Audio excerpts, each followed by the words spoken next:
Guys, it's Lion here with HobbiesofaMan once again, and today we're doing another comic book review. Today we're looking at Ghost Pepper #2 by Ludo Lullaby with help from Adriano Lucas. And this is a great story. I really like this.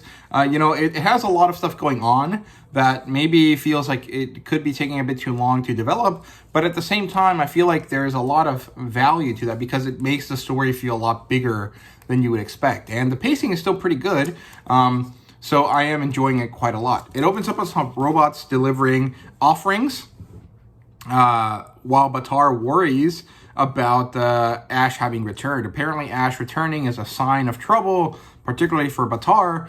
And as he's getting these offerings that the people gave him, due to him being a hero, he is worrying over it, right? Then he decides that they need to kill him as soon as possible. And so he must summon all of the other eclipses, which are all the other people that have powers like Ash and like Batar himself, I think.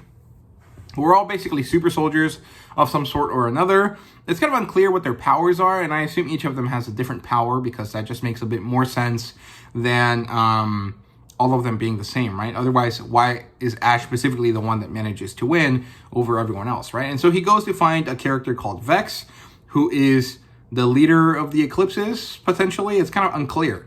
And then we get to see that Batar has a really nice family. So he's a good man, or he seems to be a good man, but obviously he's taking advantage of his position in some way that is not good, right? He did something wrong, and he's feeling the guilt for it a little bit, especially now that there might be consequences for it, right? So this is when we transition over to Ash, who's with Luloy, and they're eating noodles.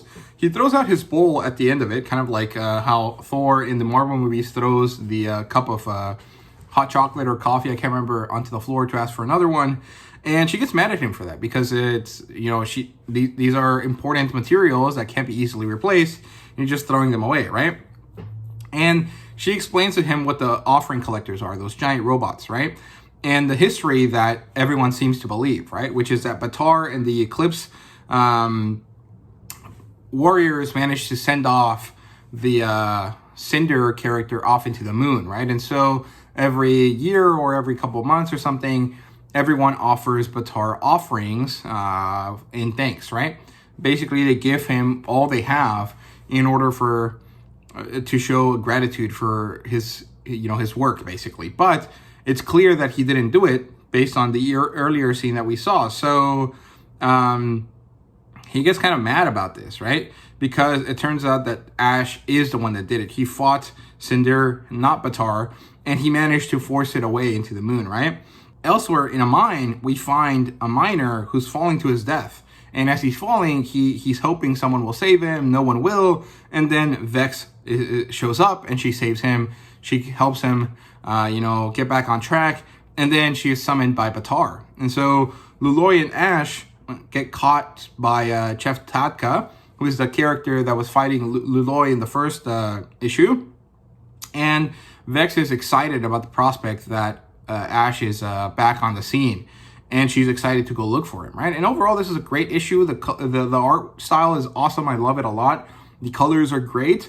And the storytelling is really expanding and showing us that there's more to this than you would think, right? I still think that Cinder's probably like Ash's father or something like that. Like there's some connection between Ash and Cinder because of their names, but also because of the fact that he's the one that managed to banish him, right?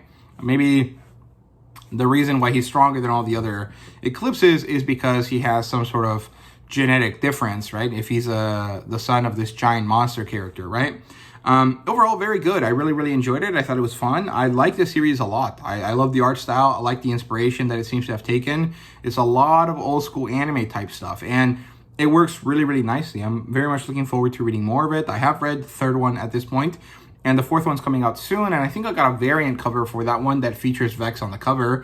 And I'm not really sure how long the series is going to be. I assume probably 6 issues, because that seems kind of the standard for Image, but I think this could be a series that lasts for maybe 12 or 24 issues if they give it some breathing room, right? And if Ludo Lullaby has enough story in the tank, as it were. So yeah, I'm looking forward to more of this. Let me know what you guys thought down below. Have you read it? If not, do you plan to read it? I think that this would be a good one to trade wait for. Probably just because it might be more enjoyable to read the story in one go. But if you're not willing to trade wait, definitely go pick it up. I really recommend it. So yeah, thank you guys very much for watching. I hope you guys enjoyed, and see you guys next time.